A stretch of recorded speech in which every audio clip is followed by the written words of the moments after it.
Welcome to Small Steps. My name is Seth Potts, and I want to show you some differences in using slicers with standard tables versus pivot tables. In previous videos, we walked through how to insert, connect, and format slicers to both tables and pivot tables. But when creating a product, it's good to know what you should connect it to, whether you connect it straight to a table or to pivot tables.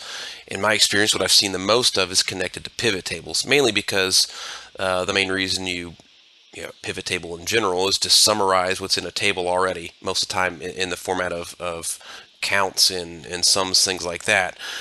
So you're already kind of summarizing stuff into a pivot table, but when you take it a step further with slicers, you're kind of getting more of a presentation for somebody else to be able to utilize and flip these buttons to change the data right in front of their eyes there. So it is kind of more of a showy thing. Mainly, I see in dashboards, things like that. So I do see pivot tables used more often, mainly because it is kind of like in this product, just you take a simple thing like auto thefts, it can be for crimes free or anything else like that, and you're just wanting to look at these numbers, and you're giving the ability to what's already summed up and summarized pretty well from that main table into a pivot table or multiple pivot tables.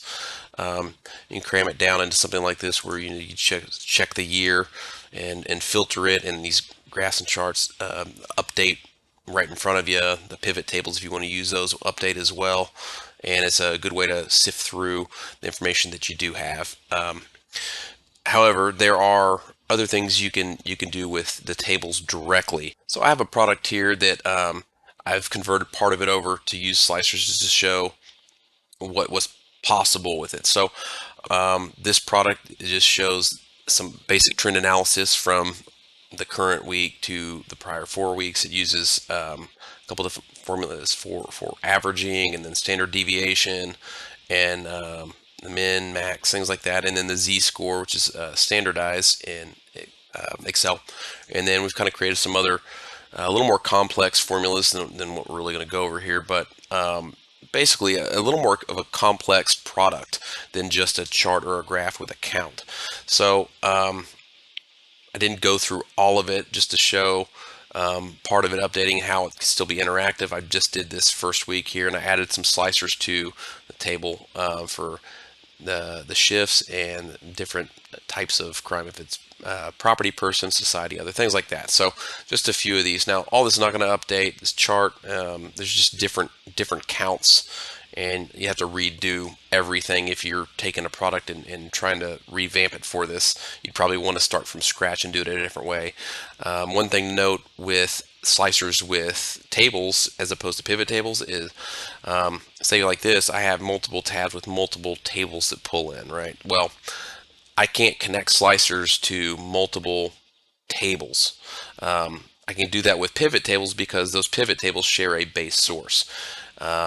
Even if I had these multiple tables have the same columns and same type of data, I still, as far as I've been able to find, I can't find a way to connect those over where a slicer will work with multiple things. So you'd have to take something like this. You'd have to combine those tables into one if you want to get everything to work. And it's possible. You just have to redo how I would do everything. So, I mean, looking at it here, everything is dependent on all these other cells and how they calculate.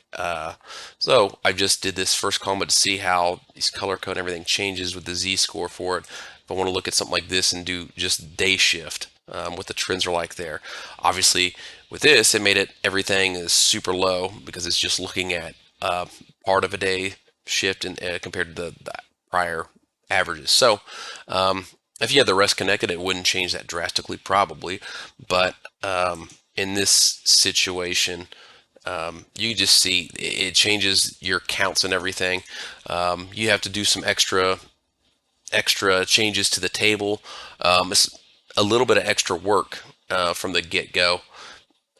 Standard counts, things like that, don't necessarily work with a table when it's being filtered. So when I check this, if I didn't add a extra row showing like the visibility of it, basically showing if it's been hidden or not, it's still counting the full table, whether that table's filtered or not. So there is some extra work you have to do, but I mean the main thing is when you're connecting to pivot tables, you're really just wanting that quick chart showing a count or a sum. There's those quick numbers that they can flip through and change the year, and it's just changing those quick little count numbers. The other side of it would be something more complex like this, where you can't do all that with pivot tables. You can't look at all the formulas for the z-scores, or any of the other formulas there are that you would use for any type of product. You can almost make anything usable with slicers. It's just a matter of what we call juice worth a squeeze. Is it worth putting in a lot of extra work for something? Is someone really get anything out of flipping some buttons to filter it? Maybe, and if so, it'd be a good use of it in using tables. If not, if it's a lot of work and someone, they might not even care to change those filters. They just like what you have. This product itself typically is copied and pasted into CompStat. So they ever wanted to see, what if this, what are the trends like for just this time of day, or you can do that with slicers easily. But if it's not something that's going to be utilized, that's why I'd say typically stick to the counts, things like that with slicers. With those dashboards, it's a lot easier pulling up some quick charts and graphs, things like that. So overall, tables are typically for something more complex. The pivot tables are easier for those quick counts, and what I would say I typically see more with slicers for the dashboards. If you found this tutorial helpful and would like to see more, click like and subscribe. The next video is coming up. It's going to be over creating a dashboard.